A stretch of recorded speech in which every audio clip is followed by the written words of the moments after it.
saudade de todos vocês, fiquei muito feliz de poder cumprimentá-los quando fui encontrando um a um, e também vou ficar feliz de poder falar novamente com vocês quando nós terminarmos aqui esse nosso momento de culto. Mas, para nós começarmos, eu queria convidar você a abrir a sua Bíblia na carta de Paulo aos Coríntios, a primeira carta, capítulo 9.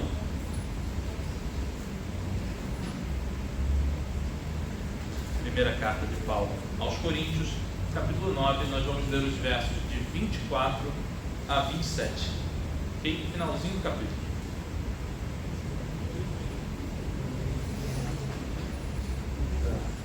Vamos ficar de pé? Cadê? 1 Coríntios 9, 24 a 27, vou ler aqui. Vocês não sabem que de todos os que correm no estádio, apenas um ganha o prêmio? Corram de tal modo que alcancem o prêmio. Todos os que competem nos jogos se submetem a um treinamento rigoroso para obter uma coroa que logo perece. Mas nós o fazemos para ganhar uma coroa que dura para sempre.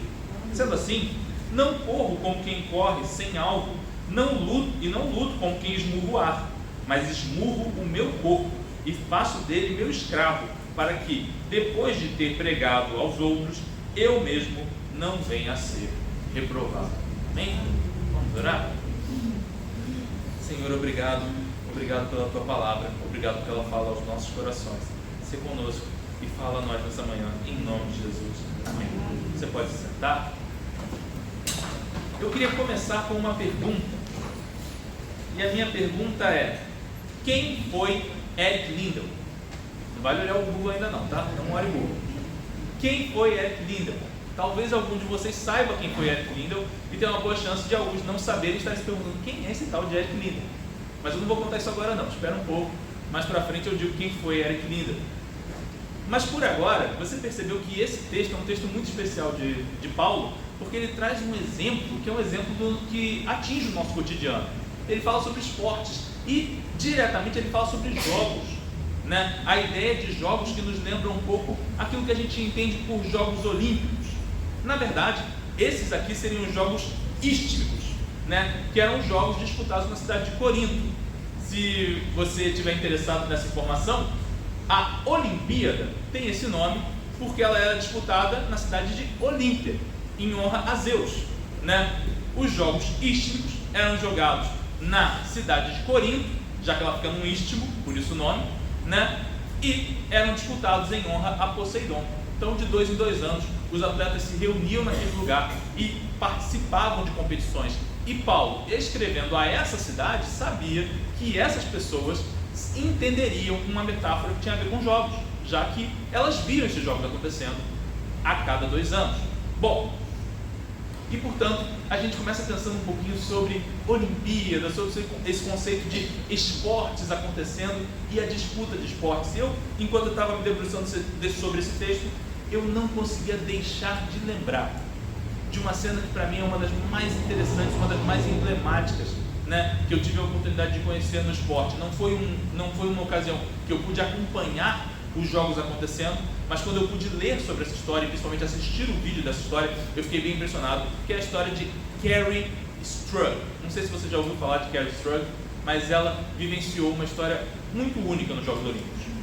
Em 1996, Jogos Olímpicos de Atlanta, né, nos Estados Unidos, a seleção americana de ginástica olímpica tinha uma chance de fazer algo inédito: ganhar a medalha de ouro por equipes. Os americanos nunca tinham vencido. Hoje o pessoal olha para eles como uma potência, eles sempre ganham as medalhas, mas naquela época os americanos nunca tinham vencido a medalha por equipes de ginástica olímpica. Então era algo muito significativo para eles. Era uma chance porque a equipe russa estava enfraquecida, como você sabe, nos anos 90, com o enfraquecimento da União Soviética. Então havia uma grande chance da equipe americana vencer.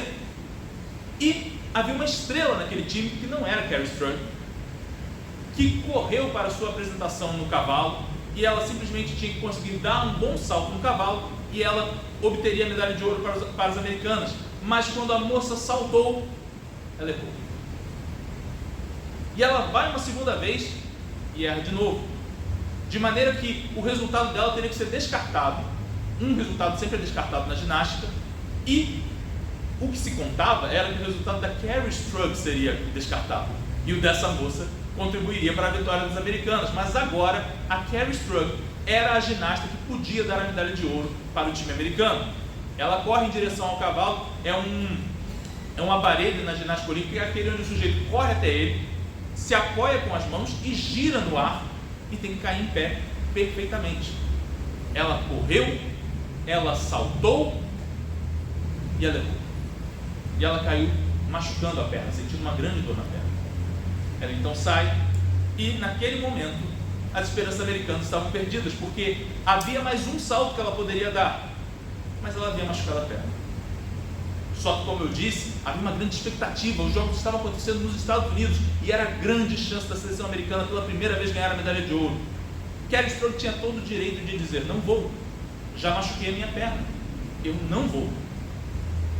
Mas, diante da possibilidade de obter aquela medalha de ouro tão significativa para o seu time, Carrie Strug volta ao aparelho, corre, salta e faz um salto perfeito, caindo com as duas pernas e prontamente tirando a perna esquerda do chão, que foi a perna em que ela rompeu 2 ligamentos. Ainda assim ela permaneceu de pé, fez o gesto que tinha que fazer para encerrar o movimento e só então ela caiu no chão, cheia de dor, porque, como eu disse, ela havia rompido 2 ligamentos. A equipe americana ganhou a medalha de ouro naquela ocasião. E, portanto, a sensação que se tem e a pergunta que se faz é: será que valeu a pena para ela todo esse esforço, a necessidade de cirurgias para consertar o problema causado na sua perna, por aquele pedaço de ouro, que nem é ouro puro, diga-se de passagem, que ela recebeu depois de ter realizado aquilo? Como eu disse a vocês, ela tinha todo o direito de desistir. Ela poderia ter desistido, pois ela já tinha realizado algo impressionante. Mas ela foi até lá e cumpriu com o salto, causou um sério dano na sua perna, mas obteve a medalha que ela tanto queria. A metáfora de Paulo tem a ver com isso, né? Tem a ver com uma cena de esportes em que a pessoa vai além do que aquilo que muitas vezes você poderia exigir dela. Na verdade, essa perícope que a gente leu, né, esse pedaço do texto bíblico que a gente leu, ele não foi perfeitamente cortado. Eu decidi trabalhar só com esse trecho, falando um pouco sobre um exemplo que Paulo está dando, mas se a gente observar bem, a perícope poderia ser lida a partir do verso 13, quando Paulo começa a descrever uma situação com relação às suas dificuldades com a igreja de Corinto, que muitas vezes brigava com ele, e ele tomava a decisão, apesar disso, de não exigir um salário daquela igreja, não exigir determinadas coisas daquela igreja, em prol de um objetivo maior. E em meio às suas exigências e às coisas que Paulo está dizendo, ele está abrindo mão de várias coisas diante daquela igreja, ainda assim ele tem que ouvir a igreja reclamando dele. E seria muito fácil para Paulo dizer: sabe uma coisa? Eu vou embora, eu não quero mais saber de vocês, porque vocês são um problema muito grande para mim, eu não aguento mais. Porém, Paulo se esforça profundamente com aquela igreja e continua como um atleta na sua luta por servir aquela igreja. A igreja de Corinto é uma igreja muito complicada, era uma igreja muito difícil. Quando a gente lê um pouquinho mais da carta, a gente vai perceber que era uma igreja que causava sérias dificuldades com o apóstolo, por exemplo, por causa do comportamento sexual dos irmãos. A cidade ficava num porto, então as pessoas vinham e iam com muita frequência. Cidades assim, na antiguidade, eram cidades onde os problemas sexuais eram muito grandes, e mesmo dentro da igreja esses problemas se manifestavam, chegando o apóstolo a ter que escrever contra um rapaz que estava tendo relações com a madrasta, né, com a esposa do pai dele. Ela não era mãe dele, mas era esposa do pai dele. Dessa maneira o apóstolo, portanto, escreve contra uma igreja muito difícil e uma igreja que o questionava e que, portanto, levava ele a ter que lembrá-lo que ele, pelo Evangelho, havia servido com todas as forças daquela igreja, apesar das imensas dificuldades que ele havia tido em relação a isso. Por essa razão, o apóstolo observa que ele abriu mão de muitas coisas. E a pergunta que a gente tem que fazer enquanto lê é: será que Paulo está entendendo que valeu a pena? O atleta corre por uma medalha, corre por uma coroa, no caso dos Jogos Istmicos, e valia a pena a busca por tal medalha? É claro que o apóstolo trabalha com a resposta sim, mas a gente precisa pensar por que ele trabalha com essa resposta. E a primeira coisa que ele nos ensina é que é necessário correr até o fim. ele faz a observação de que apenas um ganha um prêmio. E quando ele diz isso, nessa igreja poderia gerar uma problemática, que é uma igreja que poderia entender: está vendo? Se apenas um ganha um prêmio, a gente tem que se esforçar mesmo, porque só um de nós é que vai ganhar, os outros todos vão se perder. Isso me lembra uma cena que certa vez eu assisti, de um personagem que decide fazer um chapéu bem único, para que Deus possa vê-lo lá do céu com aquele chapéu e saber quem ele é, reconhecer ele pelo chapéu, né? Então ele diz: meu chapéu é tão bom, mas tão bom, que as pessoas vão olhar para ele e vão dizer assim: olha só, lá vai um homem que Deus sabe o nome. E não só isso, mas elas vão ter inveja dele. E o personagem era crente, né? Então alguém olha para ele e diz assim: ué, mas você quer fazer as pessoas terem inveja de você? Isso não é pecado? E prontamente ele respondeu: sim, mas será pecado deles, não meu. Porque o meu objetivo é fazer com que eu seja mais notado, eu vença a corrida. Mas não é essa corrida que Paulo está falando aqui. Ele não está dando a entender que apenas um vence, no sentido de que nós precisamos derrotar os nossos irmãos. Não, de maneira nenhuma. Mas o ponto para Paulo, e o que ele quer demonstrar com isso, é: só vence a corrida quem vai até o fim. Quem não se dispõe a continuar na corrida até o final dela, não pode receber prêmio. Ninguém receberá prêmio sem ir até o fim. E portanto, os irmãos podem sim ganhar o prêmio juntos. Não é impossível todos eles ganharem, mas é necessário todos nós irmos até o fim da nossa caminhada com Deus. Dessa maneira, Paulo demonstra para nós que a nossa busca é por um prêmio final, o encontro com o Senhor. E tal prêmio demonstra que a nossa caminhada com Deus não é uma corrida de 100 metros, que é aquela corrida que o atleta consegue fazer em menos de 10 segundos quando ele é um atleta de elite. A nossa caminhada com Deus não é uma corrida de 100 metros. Em geral, ela é uma maratona. E ainda mantendo o tema de esportes, quando eu comecei a pensar nesse conceito da maratona, eu recordei de Vanderlei Cordeiro de Lima. Lembra de Vanderlei Cordeiro de Lima? Olimpíada de Atenas, 2004. Ele estava correndo na sua maratona, estava em primeiro. Seria a primeira vez que o Brasil ganharia a medalha de ouro da maratona, a prova mais importante das Olimpíadas. Imagina como é que estava a cabeça desse homem. Ele podia ganhar o primeiro ouro do Brasil na prova mais importante, a prova que fecha a Olimpíada. A Olimpíada termina na maratona. Não só isso, ele ia ganhar essa medalha em Atenas, na própria Grécia, onde nasceram os Jogos Olímpicos. Imagina como estava a cabeça desse homem. Vanderlei Cordeiro de Lima estava a 7 quilômetros, a maratona tem 42, estava a 7 quilômetros do fim da prova, em primeiro lugar, quando um homem desesperado por atenção entra no meio do circuito da corrida e segura Vanderlei Cordeiro de Lima, atrapalhando o seu ritmo na prova.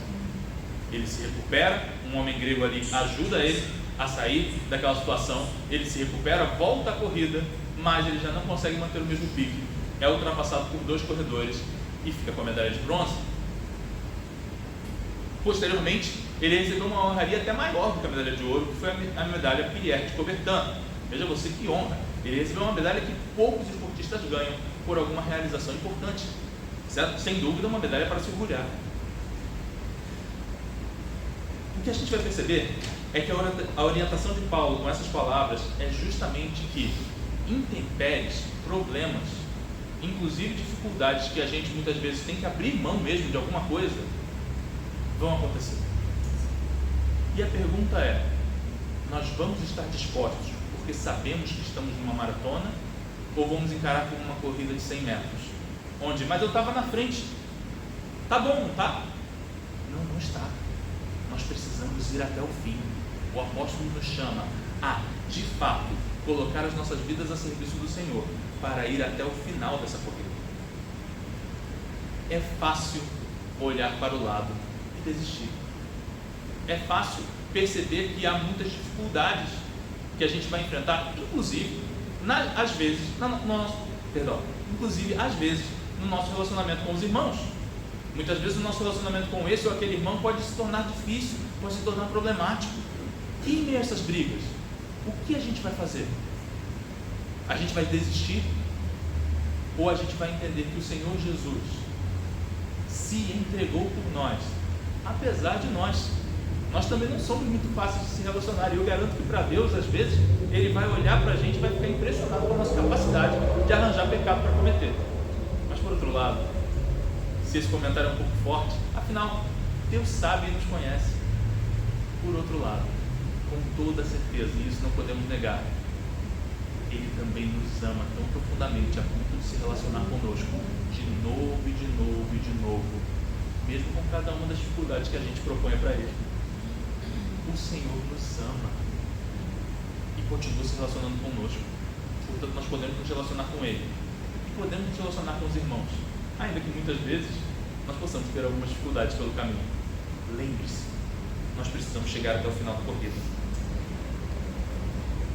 Mesmo que nós fiquemos cansados, ainda com o cansaço, é necessário chegar até o final da corrida. Haverá problemas, haverá cansaço, haverá inúmeras dificuldades e situações que você vai olhar para o lado e se perguntar: mas é isso mesmo? Será que dá para continuar? Será que dá para aguentar? Meu irmão, o Senhor não propõe a nós uma luta que nós não possamos suportar. Certamente Ele há de nos dar força, dele virá a força para que nós possamos vencer. Portanto, mais uma vez eu te convido: continue, vá até o fim, não deixe de cruzar a linha de chegada. Paulo ainda faz uma outra observação que a gente precisa ter muita atenção. Ele fala sobre assumir as dificuldades que o atleta tem que ter. O atleta, por exemplo, tem que cuidar do que ele come. O atleta não pode comer o que ele quiser. E ele observa que mesmo naquele contexto de Jogos Olímpicos que aconteciam um pouquinho depois de Cristo, na verdade esses Jogos Olímpicos já eram disputados antes de Cristo. Em 580 depois de Cristo tem notícias dos Jogos Istmicos acontecendo. Já naquela época esses jogos aconteciam. E já naquela época os atletas controlavam a sua alimentação para chegar o mais preparados possível para participar dos jogos. Portanto, era algo que eles tinham que tomar muito cuidado, era algo que eles tinham que se preparar muito bem. Eles treinavam com muita frequência e comiam com muito cuidado. Essa cena me lembrou, mais uma vez, uma cena olímpica, me lembrou do nadador Michael Phelps, conhecido como o homem que ganhou 8 medalhas de ouro numa única edição dos Jogos, em Pequim, 2008. E também o homem que ganhou 28 medalhas ao longo de sua carreira nas Olimpíadas, apenas nas Olimpíadas. Michael Phelps, conta-se, né? Ele, em 2004, disputou os Jogos e não foi capaz de cumprir com o que era o objetivo naquela ocasião, ganhar 8 medalhas de ouro. Ele ganhou 6 medalhas de ouro e 2 de bronze. Um verdadeiro fracassado, né? Coitado. 6 medalhas de ouro e 2 de bronze. E aquilo mexeu com a cabeça de Michael Phelps, e ele sabia que ele, para bater o recorde, que era de Mark Splitz, um outro nadador americano que tinha 7 medalhas de ouro numa única edição, ele precisaria ir melhor ainda, ele precisava fazer 8 medalhas de ouro. E então ele se preparou. Conta-se que entre 2004 e 2008, quantos dias Michael Phelps ficou sem treinar? 3 natais. Fora isso, aquele homem treinou todos os dias. E você reclama de 5 dias na semana na academia, tá vendo?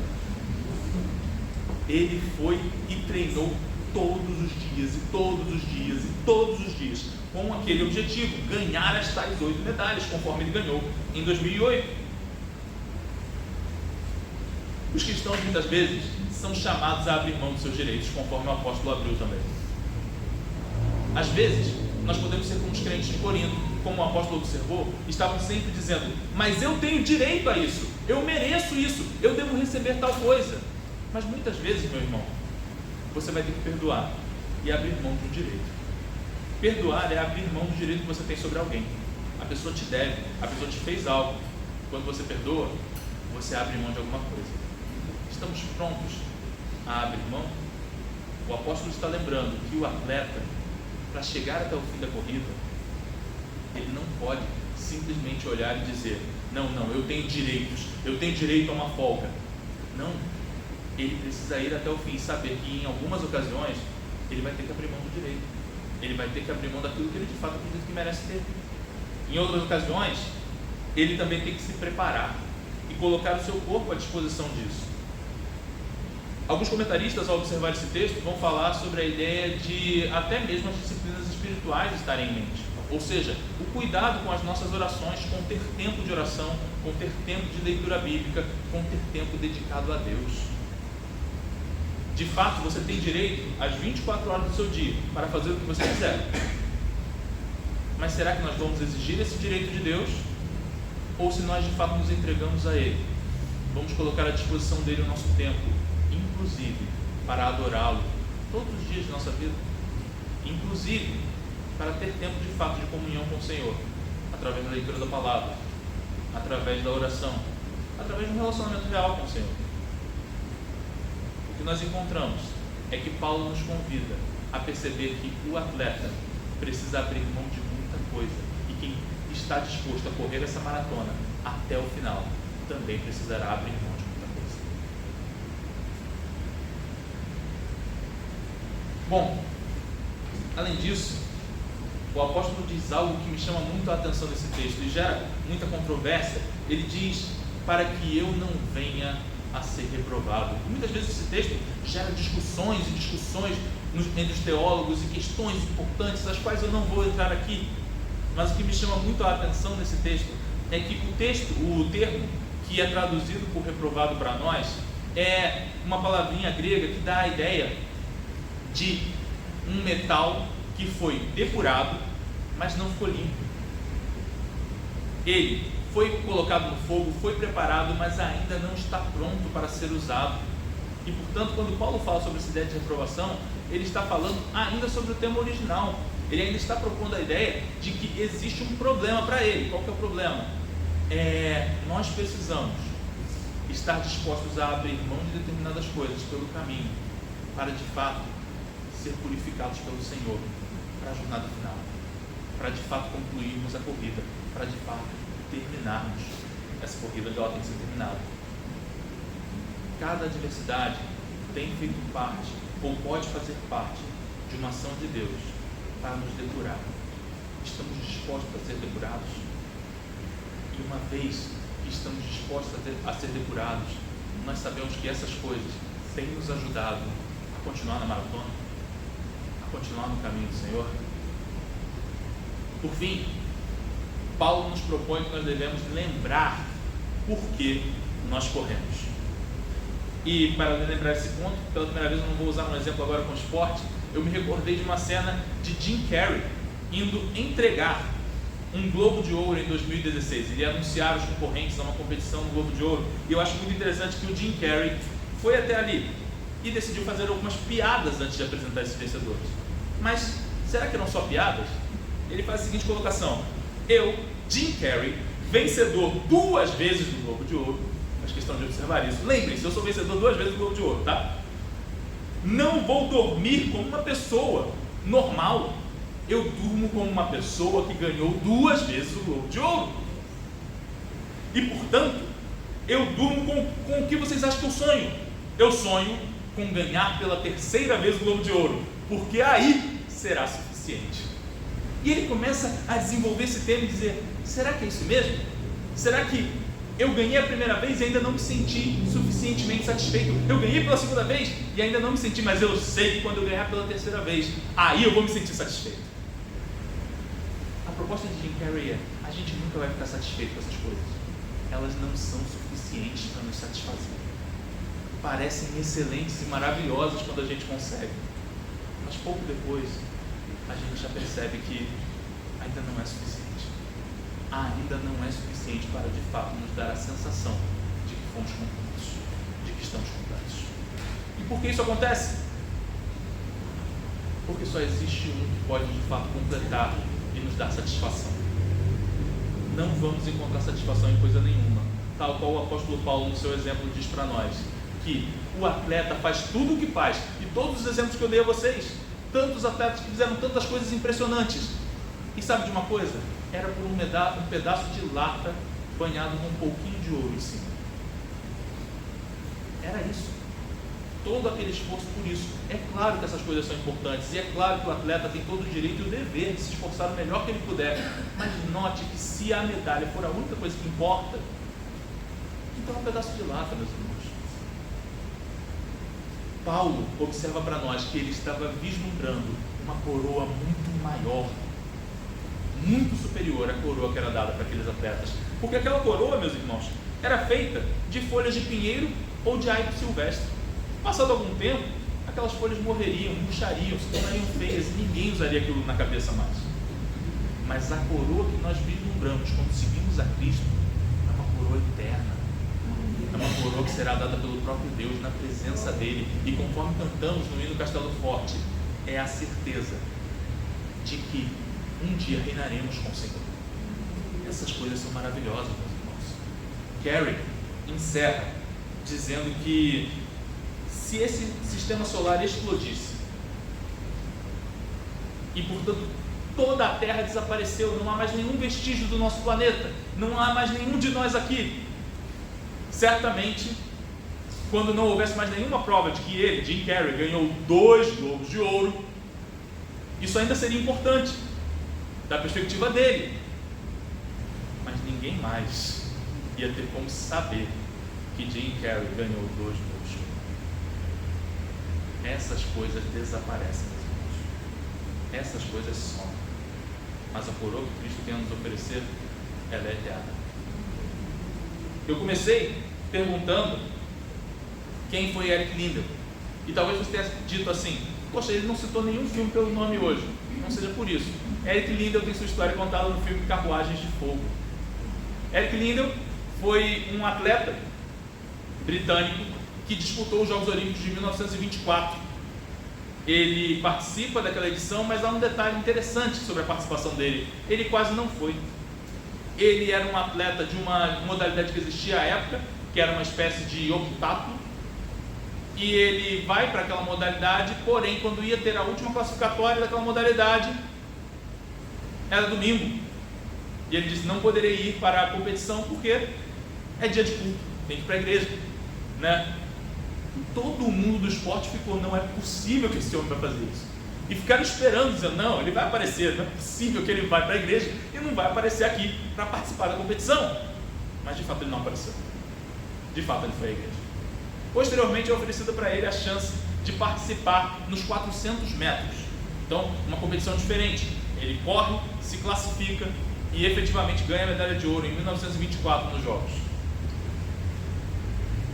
Meus irmãos, passado esse evento, que talvez tenha sido muito importante e a razão pela qual ele é conhecido e a razão pela qual ele aparece no filme Carruagem de Fogo, esse homem entendeu que tinha um chamado missionário e em 1925 seguiu para a China para ser missionário. Ali evangelizou por cerca de 20 anos de sua vida. Em 1945, durante a ocupação do governo japonês, ou melhor, em 1943, o governo japonês ocupando a China, prendeu Eric Liddell. E ele ficou num campo de concentração por 2 anos. Em 1945 ele morreu. Meus irmãos, a medalha de ouro que ele ganhou na Olimpíada não tem nem perto do valor da coroa que ele recebeu do Senhor, diante do serviço que ele prestou à obra de Deus no evangelismo daqueles irmãos chineses ao longo de 20 anos. Aquele homem abriu mão de muita coisa. Ele abriu mão daquilo que a gente poderia chamar de os seus direitos, porque ele percebeu que havia algo de um valor muito maior naquilo que o Senhor lhe deu. Que nós possamos também perceber o valor superior da coroa que o Senhor nos oferece e notar que as conquistas que nós realizamos no mundo são importantes, mas elas não se comparam aos momentos em que nós tomaremos a decisão de continuar na nossa caminhada em direção ao Senhor Jesus. Porque um dia a coroa não será feita de lado, ela será incorruptível, jamais se desfará, e nós com o Senhor permaneceremos para sempre. Amém? Vamos orar? Senhor, obrigado. Obrigado porque o Senhor é a resposta. Obrigado porque é do Senhor que vem a única coroa que realmente vale a pena, Senhor. Todas as demais coisas são perecíveis. Todas as demais coisas passarão, Senhor. Ah, Senhor, é certo que se de fato este planeta desaparecesse, ninguém se lembraria de nenhuma das minhas conquistas pessoais ou das conquistas de qualquer pessoa aqui, Senhor. Todas as nossas conquistas pessoais desapareceriam, Senhor. Mas, Senhor, aquilo que realizamos diante do Senhor, por amor ao Senhor Jesus Cristo que se entregou por nós. Senhor, aquilo que realizamos na Tua obra, Senhor, isso gera uma coroa que nem a destruição desse mundo poderia desfazer, Senhor. Uma coroa eterna, uma coroa que jamais passará. Senhor, faz com que a gente sempre se lembre disso, quando a nossa maratona estiver difícil, quando a nossa corrida estiver difícil, possamos lembrar, Senhor, que há uma coroa incorruptível, reservada para todos aqueles que amam o Senhor Jesus. Faz-nos ir até o final, Senhor, para que possamos encontrar com o Senhor, em nome de Jesus. Amém. O texto diz o seguinte: no calendário cristão, o advento, que significa chegada, surgimento, é um tempo de preparação, de expectativa pela vinda de Cristo e tem duplo sentido. É tanto a preparação para a comemoração da sua primeira vinda no Natal, quanto também a ardente expectativa pela sua segunda vinda em glória para restaurar toda a criação. As luzes do advento, que podem tomar diferentes formas, como coroas ou guirlandas, lâmpadas ou velas, são um instrumento didático para marcar a chegada da luz do mundo no Natal. Na sua origem, era um arranjo decorativo de velas que eram acesas no fim da tarde, no momento do culto doméstico, para mostrar às crianças quanto tempo faltava para o Natal. À medida que a comemoração se aproximava, mais luzes eram acesas, até que na noite de Natal, a maior de todas era acesa também, e o arranjo atingia seu maior brilho, e assim permanecia durante os cultos das 2 semanas seguintes, em que a igreja também se lembrava da visitação de Jesus pelos magos do Oriente, guiados pelo brilho da estrela, e o seu batismo por João, no qual os céus se abriram e o fulgor do Espírito Santo desceu sobre o Senhor na forma de uma pomba. Embora a tradição das luzes do advento tenha surgido no contexto do culto doméstico, foi logo incorporada também ao culto comunitário da Igreja Luterana, e dela passou também para as outras tradições protestantes, sendo adotada séculos depois, até mesmo pela Igreja Católica Romana. Queridos, esse é o momento no qual nós vamos começar a nos preparar para o Natal. A luz do mundo esteve entre nós. E é exatamente nesse breve período final do culto que nós vamos rememorar esse momento. Eu queria chamar aqui na frente o João. No princípio era aquele que é a palavra. Ele estava com Deus e ele era Deus. Ele estava com Deus no princípio. Todas as coisas foram feitas por intermédio dele. Sem ele, nada do que existe teria sido feito. Nele estava a vida, e esta era a luz dos homens. A luz brilha nas trevas, e as trevas não a derrotaram. Surgiu um homem enviado por Deus chamado João. Ele veio como testemunha para testificar acerca da luz, a fim de que por meio dele todos os homens crescem. Ele próprio não era a luz, mas veio como testemunha da luz. Estava chegando ao mundo a verdadeira luz que ilumina todos os homens. Tocaram uma música para a gente, Jesus é a Alegria dos Homens, de Johann Sebastian Bach, um autor protestante.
Vamos orar nesse momento. Vou chamar os músicos aqui à frente. Senhor, nós te agradecemos que nesse momento nós começamos a celebrar talvez a data mais significativa para nós, tanto essa quanto a Páscoa. No Natal nós temos o nascimento daquele que foi o Salvador da humanidade, Deus que se fez homem e habitou entre nós, esse Deus que é a luz do mundo, que veio para cá para sofrer em nosso favor. Nós somos gratos a Ti, porque esse momento que nós começamos a celebrar é muito mais, Senhor Deus, do que um momento de confraternização que nós fazemos nas nossas famílias, com os nossos amigos, mas é um momento que nós celebramos a vinda da luz do mundo, para que pudesse nos mostrar o caminho até Deus. Somos gratos a Ti por isso. E nesse momento, nós oramos para que o nosso coração esteja de fato rendido ao Senhor e que esse Natal seja uma bênção para os nossos corações e do coração dos nossos familiares. Que o Senhor possa nos visitar e estar presente em nossas vidas. Nós oramos assim. Pedimos também que o Senhor possa abençoar essa igreja, que o Senhor nos livre de todo mal, que o Senhor abençoe cada família, que o Senhor dê a paz que excede a todo entendimento para cada pessoa, Senhor Deus, que está presente aqui. Te agradecemos por todas as bênçãos, te agradecemos, Senhor, porque o Senhor tem sido a nossa prosperidade. E pedimos, livra-nos do mal, livra-nos da violência urbana, das balas perdidas, abençoa essa igreja com prosperidade, Senhor, que nada venha nos faltar, que o Senhor esteja conosco na nossa semana. Tudo que nós possamos tocar seja abençoado pelo Senhor.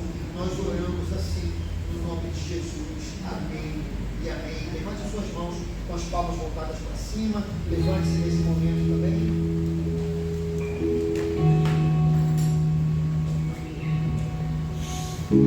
E agora, irmãos, que a graça do nosso Senhor e Salvador Jesus Cristo, o amor de